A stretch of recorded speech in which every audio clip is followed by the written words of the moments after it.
Hi అండి, అందరికీ నమస్తే. నేను నా రాక్షసుడు పార్ట్ 4.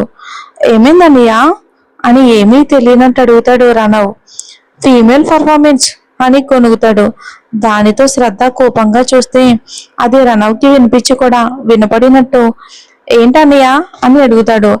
దోమరా దోమ, ఒక ఆడదోమ కుట్టింది నన్ను అని చెప్తాడు శ్రద్ధ చూపుకి భయపడి. ఇంట్లో దోమలు ఎక్కడ ఉన్నాయి అన్నయ్యా? నాకైతే ఏమీ కనిపించట్లేదు.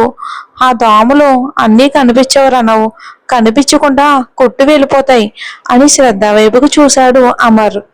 ఆ దోమలకు కూడా నువ్వంటే ఇష్టం అనుకుంటా అన్నయ్య, అందుకే నిన్ను కొట్టి వెళ్తూ ఉన్నాయి. ఏం వదినా అని శ్రద్ధ వైపుకు చూసి నవ్వగానే, మీరు మాట్లాడుకుంటూ ఉండండి, నాకు కిచెన్లో పనుందని చెప్పి వెళ్ళిపోతుంది శ్రద్ధ. మిహిరా ఇంటికి రాగానే ఫ్రెష్ అయ్యి కిచెన్లోకి డిన్నర్ ప్రిపేర్ చేయడానికని వెళ్తుంది. మిహిరా డిన్నర్ ప్రిపేర్ చేసి టైం చూస్తుంది. టైం 7 మాత్రమే అవుతూ ఉండడంతో రణవ్ టైం షెడ్యూల్ ప్రిపేర్ చేసేసి ల్యాప్టాప్లో పెండింగ్ వర్క్ అంతా కంప్లీట్ చేస్తుంది. అప్పటికే టైం 8:30 అవుతూ ఉండడంతో వాళ్ళ డాడీకి కాల్ చేస్తుంది. అంతలోనే కార్ శబ్దం రావడంతో ఫోన్ పక్కనే పెడుతుంది. మహి బేబీ అని వస్తూనే కూతురిని హత్తుకుని నుదుటి మీద ముద్దు పెడతాడు వాసుదేవ్. డాడీ ఏంటి ఈ రోజు లేటుగా వచ్చారు అని అడుగుతుంది. ఈ రోజు ఒక మీటింగ్ అటెండ్ అవడం వలన లేట్ అయిందిరా, లేకపోతే తొందరగానే వచ్చేసేవాడిని. సరేలే డాడీ, మీరు వెళ్ళి ఫ్రెష్ అయ్యారండి డాడీ, ఇద్దరం కలిసి డిన్నర్ చేద్దాం. బేబీ టైం 9 అవుతూ ఉంది, ఇంకా నువ్వు డిన్నర్ చేయలేదా అని అడుగుతాడు. లేదు డాడీ, నువ్వు వస్తే ఇద్దరం కలిసి డిన్నర్ చేద్దామని నీ కోసం వెయిట్ చేస్తూ ఉన్నాను. సారీ అమ్మా, ఒక 10 నిమిషాలు వెయిట్ చేయి, తొందరగా ఫ్రెష్ అయ్యి వస్తాను అని చెప్పి తన బ్యాగ్ తీసుకుని రూమ్లోకి వెళ్తాడు వాసుదేవ్. వాసుదేవ్ ఫ్రెష్ అయ్యి వచ్చేసరికి కిచెన్లో ఉన్న డిషెస్ అన్నీ తీసుకొచ్చి డైనింగ్ టేబుల్ మీద పెడుతుంది మిహిరా. వాసుదేవ్ గారు రావటంతో ఆయనకి భోజనం వడ్డించి తను కూడా భోజనం చేయడానికని కూర్చుంటుంది మిహిరా. బేబీ ఈరోజు అక్క దగ్గరికి వెళ్ళావా అని అడుగుతాడు. హా డాడీ వెళ్ళాను, మీరు కూడా వస్తారు అనుకుంది అక్క, కానీ మీరు రాలేదని ఫీల్ అయ్యింది. బేబీ నేను కూడా ఈరోజు శ్రద్ధ కోసం రావాలి అనుకున్నా, కానీ అనుకోకుండా మీటింగ్కి వెళ్లాల్సి వచ్చింది. లేకపోయి ఉంటేనా నేను కూడా ఖచ్చితంగా వచ్చేవాడిని బేబీ. ఇంతకీ అక్క ఎలా ఉందిరా అని అడుగుతాడు ఆయన. అక్క అక్కడ చాలా హ్యాపీగా ఉంది డాడీ. బావగారు, అత్తయ్య, బామ్మగారు అందరూ అక్కని చాలా అంటే చాలా ప్రేమగా చూసుకుంటూ ఉన్నారు అని చెప్తుంది మీరా ఆయనతో. వాళ్ళు ఎప్పుడూ మీ అక్కని ప్రేమగానే చూసుకుంటారు తల్లి, కానీ ఒక తండ్రిగా నాకెంతో కొంత భయం ఉంటుంది కదా, నా కూతురు అక్కడ ఎలా ఉందో ఏమోనని, వాళ్ళు తనని బాగా చూసుకుంటూ ఉన్నారో లేదోనని కాస్త భయంగా ఉంటుందిగా తల్లి. అందుకే కదా డాడీ నేను వీక్లీ వన్స్ ట్విన్స్ అక్క దగ్గరికి వెళ్ళొస్తున్నాను. మరి ఇంకా ఎందుకు మీకు టెన్షన్? నేను వెళ్ళగానే అక్క చాలా హ్యాపీగా ఫీల్ అయ్యింది తెలుసా డాడీ, మీరు కూడా వచ్చి ఉంటే ఇంకా హ్యాపీగా ఫీల్ అయ్యి ఉండేది అక్క. ఈ వీక్ రావడానికి కుదరలేకపోయింది బేబీ. నెక్స్ట్ వీక్ మాత్రం నువ్వు నేను ఇద్దరం కలిసి అక్కని చూడడానికి వెళ్దాం, సరేనా అని అంటారు ఆయన. అని అంటుంది మిహిరా. దాంతో ఇద్దరు మాట్లాడుకుంటూ భోజనం చేస్తారు. మిహిరా మిగిలిన వంటకాలు కిచెన్లో సర్ది పెట్టి వచ్చేసరికి హాల్లో కూర్చుని వర్క్ చేసుకుంటూ ఉంటారు వాసుదేవ్ గారు. డాడీ టైం 10 అవుతూ ఉంది, ఇప్పుడు కూడా మీరు వర్క్ చేస్తూ ఉన్నారా? ఇంతకీ టాబ్లెట్లు వేసుకున్నారా లేదా మీరు అని మిహిరా అడగగానే అప్పుడు గుర్తుకు వస్తుంది వాసుదేవ్ గారికి. వేసుకోలేదు కదూ అని ఆయన వైపుకు గుర్రుగా చూస్తూ ఉంటుంది మిహిరా. మర్చిపోయాను, సారీ బేబీ. డాడీ మొన్న మీరు అదే మాట చెప్పారు, నిన్న చెప్పారు, ఈ రోజు ఇదే చెప్తూ ఉన్నారు. అలా ఎలా మర్చిపోతారు డాడీ మీరు అని దబాయిస్తుంది. సారీ తల్లి, వర్క్ టెన్షన్లో పడి టాబ్లెట్ల గురించి మర్చిపోతూ ఉన్నాను. ఎప్పుడు వర్కే కాదు డాడీ, అప్పుడప్పుడు మన హెల్త్ కూడా పట్టించుకోవాలి అంటూ ఆయన చేతిలో టాబ్లెట్లు పెడుతుంది మిహిరా. నువ్వు చెప్పినట్టు నేను హెల్త్ గురించి పట్టించుకోవాలి అంటే కొంచెమైనా ఖాళీగా ఉండాలి కదా తల్లి.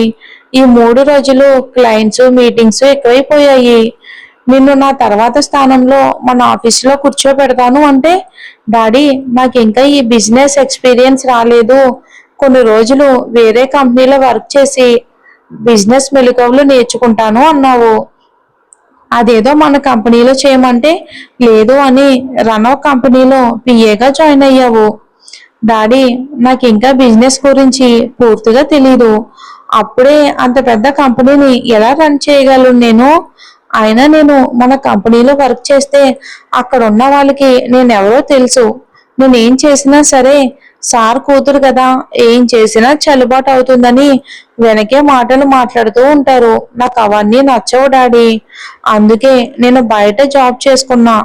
కొన్ని రోజులే కదా డాడీ, నాకు ఎక్స్పీరియన్స్ రాగానే నేను వచ్చి డాడీ ఇక నుంచి మన ఆఫీస్ బాధ్యతలు నేను తీసుకుంటాను అని మీతో చెప్తాను, సరేనా? ఓకే అంటారు ఆయన. మిహిర వాసుదేవ్ గారి ఒడిలో పడుకుని ఆయన హ్యాండ్ ఫోల్డ్ చేసుకుంటుంది. ఒడిలో ఉన్న కూతురి తల ప్రేమగా నిమురుతూ ఉంటారు వాసుదేవ్ గారు. మిహి, ఏమైందిరా ఈ మధ్య నువ్వు చాలా డల్ గా ఉంటున్నావు? అక్క పెళ్ళయి వెళ్ళినప్పటి నుంచి ఎందుకురా చాలా డల్ అయిపోయావు? ఏమైందిరా అని ప్రేమగా అడుగుతారు కూతుర్ని. ఏమీ లేదు డాడీ, ఇన్ని రోజులు నాతో ఉన్న అక్క పెళ్లి చేసుకుని వెళ్ళేసరికి నాకు ఏదోలా అనిపిస్తూ ఉంది. అక్క వెళ్ళిపోయింది అని బాధపడుతూ ఉన్నావా మిహి? అక్క ఎక్కడో లేదు కదరా, మనకి దగ్గరే ఉంది కదా, నీకు ఎప్పుడు కావాలంటే అప్పుడు అక్కని చూసి రావచ్చు. దీనికే బాధపడుతూ ఉన్నావా? అది అక్కని చూడగలుగుతున్నా, మాట్లాడగలుగుతున్నా డాడీ, కానీ ముందులా అక్కతో నేను ఉండలేకపోతున్నా అని బాధగా ఉంది. మిహి, పెళ్లికి ముందు శ్రద్ధ ప్రపంచంలో నువ్వు నేను మాత్రమే ఉన్నాం తల్లి. కానీ ఇప్పుడు తనకి పెళ్ళయింది. ఇప్పుడు తన ప్రపంచంలో మనతో పాటు భర్త, అత్తయ్య, మామయ్య, మరిది, బామ్మ కూడా వచ్చారు.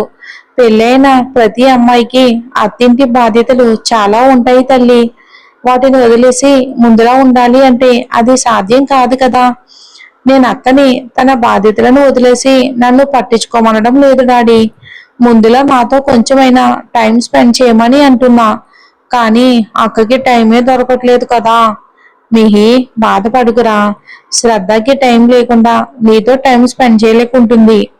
రేపు నీకు పెళ్ళయ్యాక అక్క పరిస్థితి నీకు తెలుస్తుంది చూడు. నేను అప్పుడే పెళ్లి చేసుకోను డాడీ, నేను మీతోనే ఉంటాను. నేను కూడా వెళ్ళిపోతే మీరు ఒంటరివారు అయిపోతారు. నేను పెళ్లి చేసుకుని ఎక్కడికి వెళ్ళను, ఇక్కడే మీతోనే ఉంటాను అని వాసుదేవ్ గారి చెయ్యి గట్టిగా పట్టుకుంటుంది మిహిరా. మిహి అని అంటూ ఉండగానే వాసుదేవ్ గారికి కాల్ వస్తుంది. దాంతో ఆయన ఒడిలో నుంచి పైకి లేచి కూర్చుంటుంది. బేబీ ఒక్క నిమిషం అని చెప్పి పక్కకి వెళ్తాడు. వాసుదేవ్ వెళ్ళాక ఆయన ల్యాప్టాప్ తీసుకుని ఆయన ఏం వర్క్ చేస్తూ ఉన్నారో చూస్తుంది మిహిరా. ఆయన కాల్ మాట్లాడి రావటంతో బేబీ ఏం చేస్తున్నావు అని అడుగుతాడు. ఏమీ లేదు డాడీ, మీరు ఎలా వర్క్ చేస్తూ ఉన్నారో చూస్తున్నా. ఇప్పటికే లేట్ అయింది కదా బేబీ, రేపు నువ్వు ఆఫీస్కి వెళ్ళాలి కదా, వెళ్ళి పడుకో తల్లి అని చెప్తారు. ఓకే డాడీ, మీరు కూడా ఇక వర్క్ చేయకుండా వెళ్ళి పడుకోండి డాడీ. గుడ్ నైట్ డాడీ అని సైడ్ హగ్ ఇస్తుంది.